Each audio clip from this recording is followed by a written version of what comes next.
Shalom Avracha. Many of us will have recently experienced going to weddings. Even in Corona times, we still have weddings. And sometimes when I'm officiating at a chuppah, at a wedding ceremony, and I'm reading the Ketubah or somebody else is reading the Ketubah, I sometimes have a feeling that there's something strange, there's something unusual about the experience of reading a Ketubah in the middle of a wedding ceremony. A wedding ceremony brings together husband and wife. A new home is built, is constructed within the Jewish people. It's an event of supreme elevation, of sanctity, of loftiness. It's an exalted event. And in the middle of this very wonderful event of a wedding, bringing together husband and wife, continuing the Jewish lineage, we bring in a Ketubah, which is a legal document, and we start reading about the obligations and duties and about the rights of each partner in the husband and wife combination. And the question is, why are we doing this? Why in the middle of this lofty and elevated wedding ceremony are we bringing in legalities? Can't we leave this for another time? We'll sign on the dotted line and we'll worry about it at a later date. Why do we have to read this out in the middle of the chuppah, in the middle of the wedding ceremony? The answer to this we find in Parashas Mishpatim, in this week's parasha. Parashas Mishpatim deals with many laws, a lot of details. Judaism isn't just a religion of faith, it's a religion of deed, and it includes many details, many laws. Some of them are detailed here in Parashas Mishpatim, others elsewhere, and of course Chazal in the Gemara, the Mishnah and the Gemara, they expound at great length on every one of them. That's what Parashat Mishpatim is all about. Details, laws, everyday actions. But the interesting thing is that at the end of Parashat Mishpatim, we find that all of these laws are part of the basic covenant of the bris between us and the Kadosh Baruch Hu. This bris begins with Ma'amad Har Sinai, with the event of our receiving the Torah at Sinai, the most wondrous event of our entire history.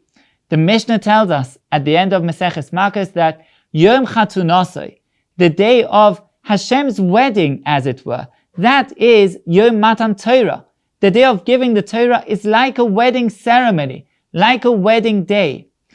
And yet that wedding day, that ceremony, which we can't think or dream of a more exalted occasion, of a more elevated time, a part of that is what the Torah calls Sefer HaBris, the book of the covenant. And what is in this book of the covenant?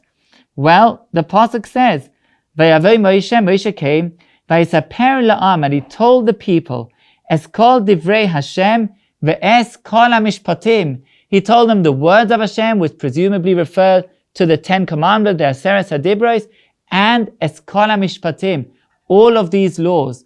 And according to the Ramban and the Sforno and many other Rishonim, this is the content of the Sefer HaBris. This is the content of the Book of the Covenant, which is part of the entire edifice of our receiving the Torah at Sinai. And from here we learn a very basic lesson. And that is that no matter how elevated, how pure and pristine, how close and intimate a relationship is, without everyday actions, without things that repeat themselves time and again, without going through motions that are set out in a legal form, whether it's in the Mishpatim, in Parashat Mishpatim, or in the Ketubah document that we read at the chuppah, just like the Sefer HaBris, the Sefer HaMishpatim is present at Har Sinai, without those, the relationship itself will not be able to last. The relationship is much bigger than that. A couple that lives in order to fulfill the obligation of the Ketubah is not a happily married couple. We need much more than that in our married lives for marriage to be truly fulfilling. We need love. We need intimacy. Children are a part of marital bliss. All of these are very high and lofty and wonderful. But in order to sustain those, in order to be able to experience that elevation and that love and all the wonder of marriage, we need the everyday, slightly boring, slightly mundane, but nevertheless extremely essential actions that make up a good relationship. We have to bring the coffee to bed when necessary, and we have to put our things away and make sure that we're tidy and orderly. All of these things and so on, as well, of course, as the basic obligations of the Ketubah, these are what marriage is all about. We don't live for those actions, but those actions are integral to the relationship.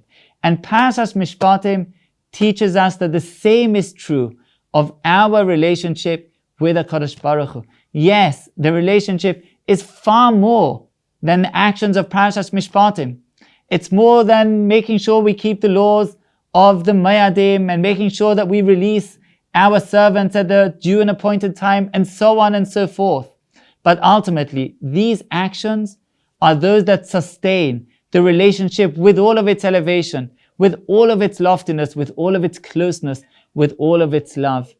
And from here we learn that both of these elements, whether it's the everyday part of life, the Mishpatim, and whether it's the purpose, the love, the closeness, the elevation, both of these need to be part of our awareness, part of our lives. Yes, we must be involved with the mitzvahs on a day-to-day level. That's what Mishpatim is about. But on the other hand, we have to remember that the Mishpatim are part of a bigger picture. They're part of a covenant of closeness, of intimacy, of love, of togetherness between us and HaKadosh Baruch Hu.